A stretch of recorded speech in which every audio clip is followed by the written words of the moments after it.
en relación a Sendero Luminoso? Tiene importancia porque aquí, en la quebrada de Totorilla, está la casa del que fuera rector de la Universidad de San Cristóbal, Efraín Morote Best, y que fue el propulsor de que esta universidad se convirtiera en una universidad de orientación marxista y en la cual Abimael Guzmán y otros catedráticos empezaron a organizar. En ese entonces esta casa se ubicaba en las afueras de la ciudad, tiene acceso propio, carretera propia, una tranquera, y estaba en un lugar en ese momento desolado.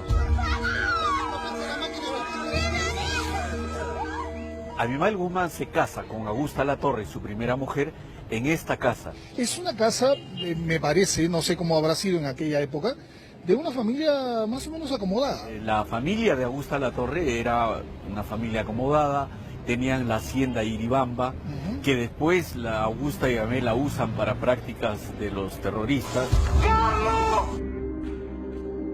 Este era el penal de Huamanga, donde había centenares de presos acusados de ser senderistas. El día de la fuga estaban presas aquí Edith Lagos y Carlota Tello, que eran dos combatientes senderistas, partícipes en atentados, en muertes, personas sanguinarias. Una de las que organiza y participa es Augusta Latorre, como encargada. La esposa de Abimael Guzmán. Sí.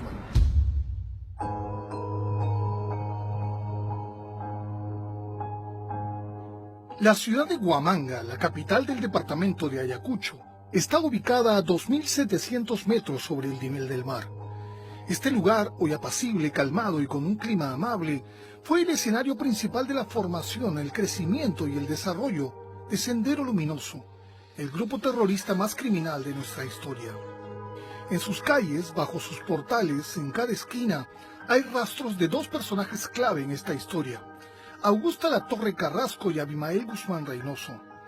En 1962, Abimael era un profesor arequipeño que fue convocado por el rector Efraín Morote Best, padre de Osman Morote, años después mando senderista, para trabajar como docente en la Universidad Nacional San Cristóbal de Huamanga a través de un aviso publicado en el diario El Pueblo de Arequipa. Cuando Guzmán trabajaba como profesor en la Facultad de Educación de esa universidad ayacuchana, conoció a una alumna llamada Augusta Latorre, 12 años menor que él, y con la que se casaría en 1964. Allí cambiaría su vida y la de los peruanos.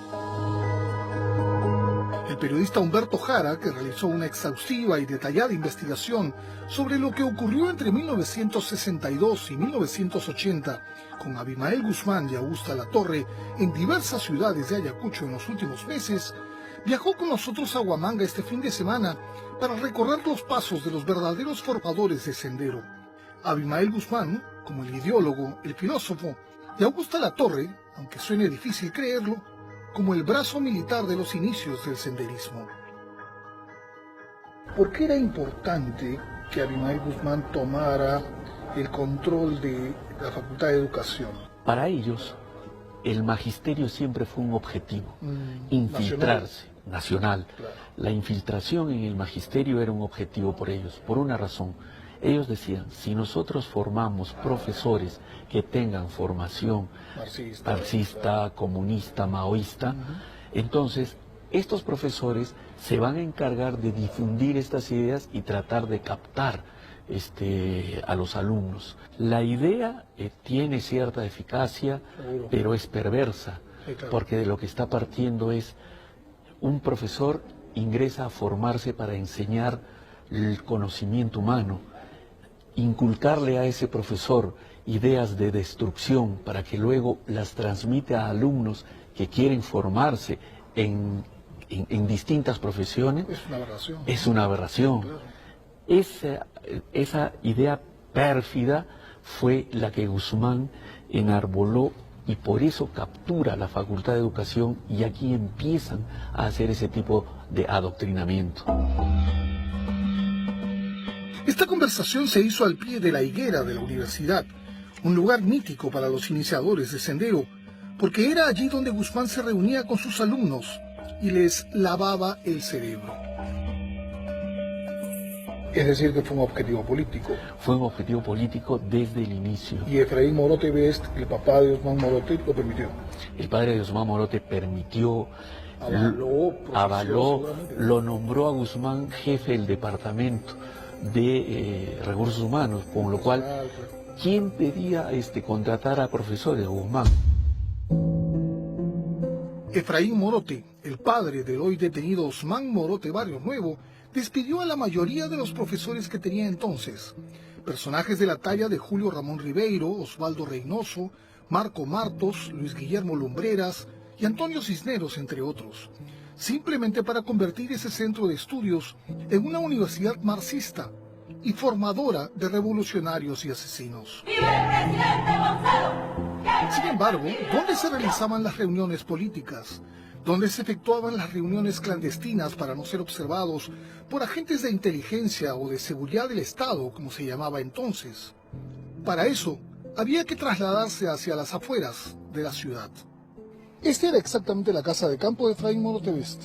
Sí, en la década del 70, cuando ya se empieza a gestar propiamente la organización Sendero Luminoso, necesitaban lugares apartados, clandestinos, para poder realizar sus actividades, o qué sé yo, el planeamiento, las cosas que hacían. Sin que el ejército, la policía los persiguiera, los o viera. por lo menos los controlara, ¿no? Esta casa se ubicaba en las afueras de la ciudad, tiene acceso propio, carretera propia, una tranquera, y estaba en un lugar en ese momento desolado. Era un lugar ideal como para que hubiera reuniones en las que nadie les molestaba, ni nadie sabía cómo ni en qué momento venían. Abimael Guzmán, después del retorno suyo de China, donde vuelve fanatizado con la figura de Mao Zedong y su deseo de repetir en Perú la revolución china, de pretender hacer una revolución similar a la china en nuestro país, con todo el ingrediente militar, criminal y asesino que cualquiera que pueda leer la Revolución China va a encontrar que se repitió aquí en el Perú. Hay una similitud. Hay una similitud. Otro paso decisivo en la creación de Sendero por estas calles ocurrió cuando Abimael Guzmán y Augusta Latorre se conocieron en 1963. Tras un breve romance se casaron el 3 de febrero de 1964 en la casa de la familia Latorre Carrasco. Ella tenía 18 años y él 29. Esta es la casa del Jirón Tres Máscaras, en la cuadra 3, que perteneció a los padres de Augusta Latorre. Abimael Guzmán se casa con Augusta Latorre, su primera mujer, en esta casa. Y es en la casa de los suegros donde se queda a vivir los 2 primeros años del matrimonio, junto con Augusta. Estas son imágenes de cómo luce hoy esta casa, que guarda 1001 recuerdos de los inicios de Sendero Luminoso. Incluso Augusta Latorre no solo cobijó en su casa a su marido, también le ofreció la casa de campo familiar en Iribamba, en Huanta, para hacer, escuche bien, prácticas militares antes, mucho antes incluso de que comenzara la lucha armada de Sendero Luminoso.